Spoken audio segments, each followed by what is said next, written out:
Évangile de Jésus-Christ selon saint Luc, chapitre 19, versets 45 à 48. En ce temps-là, entré dans le temple, Jésus se mit à en expulser les vendeurs.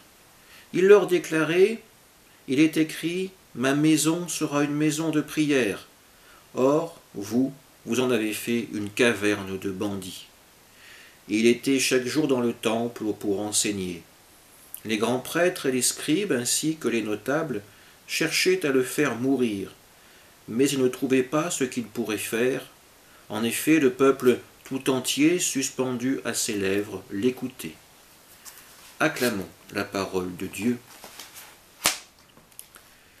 Le passage qui nous est donné aujourd'hui est dans la suite immédiate de la prophétie proclamée hier. Jésus ne se contente pas de faire un simple constat de l'état du temple, il vient avant tout pour le purifier, dans un geste qui peut paraître prophétique, le purifier de tout acte mercantile. Ensuite, la place nettoyée, Jésus pourra venir y enseigner. Le Fils reprend ainsi possession de la maison de son Père. La caverne de bandits redevient une maison de prière. Nous connaissons pourtant la raison d'être de ces commerces dans le temple, mais d'autres marchands proposent les mêmes produits hors du temple. Les marchands qui exercent à l'intérieur ont bien souvent des intérêts économiques conjoints avec la famille du grand prêtre. Jésus dénonce tout cela. En effet, rappelons-nous que jamais nous ne pourrons servir deux maîtres à la fois.